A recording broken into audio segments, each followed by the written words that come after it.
निगरान वज़ीर आज़म अनवाल हक काकड़ एक ॾींहं जे दौरे ते कुवैत रवानो थी रहियो आहे। निगरान वज़ीर आज़म कुवैती शाही ख़ानदान, हुकूमत ऐं अवाम सां कुवैत जे अमीर जे लाॾाणे ते ताज़ियत कंदो। पाकिस्तान तरफ़ां कुवैत जे अमीर जे लाॾाणे ते अॼु सोग जो ऐलान, क़ौमी झंडो झुकियल रहंदो।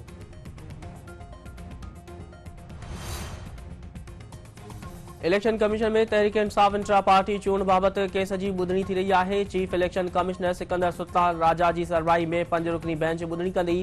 पीटीआई जो वकील barrister Ali Zafar election commission में पंहिंजा क़तई दलील ॾींदो।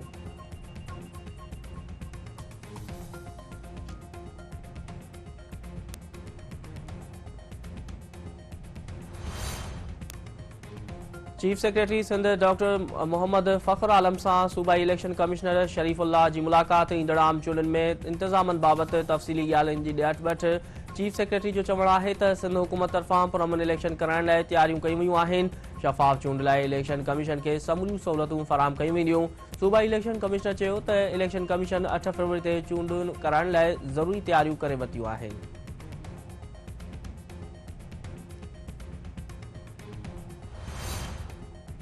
गज़ा में 24 कलाकनि दौरान इसराइली बमबारी में वधीक 87 फ़लस्तीनी शहीदनि जो मजमूई अंग 19,000 खां वधी वियो। शहीद थियलनि में 8,000 खां वधीक ॿार शामिल। यहूदी फ़ौज जे हमलनि में 60,000 खां वधीक फ़लस्तीनी शहरी ज़ख़्मी थी चुका। इसराइली फ़ोर्स जबालिया पनाहगीरनि जी कैंप, कमाल अदवान अस्पताल ऐं उतर गज़ा में घर ते हमला कया। हिलाल अहमद जा 5 एहलकार बि शहीद।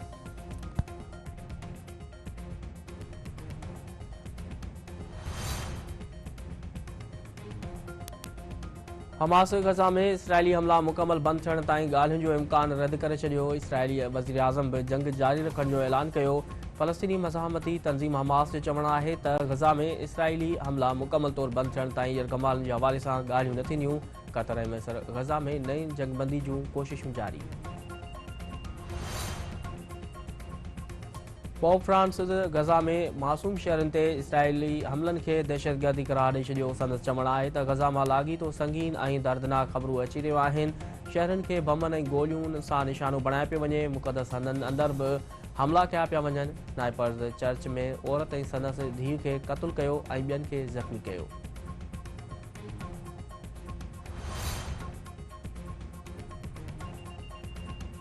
मोरे वेझो झेड़े में ज़ख़्मी थियल नौजवान दमधणी हवाले करे छॾियो। साजिद हुसैन ज़रदारी कराची जी ख़ानगी अस्पताल में दम ॾिनो।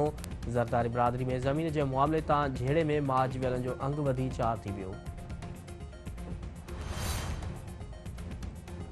खानपुर मार वेझो सुखेरो मलिक वटां गाजी माइनर खे 70 फुट गारो फसल पाणी हेठि। इतला बावजूदि आपाशी अमलो न पतो।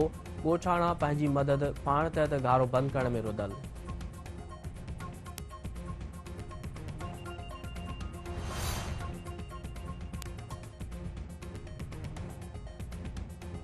तंगवाणी में 2 ॼणनि जी बाज़ियाबीअ लाइ वारसनि पारां एहतिजाजी मुज़ाहिरो। बस स्टैंड वटि धरणो। अॻुवाणनि जो चवणु आहे त ग़ुलाम रसूल बकराणी ऐं मंसूर पठान जी बाज़ियाबीअ ताईं एहतिजाज जारी रहंदो।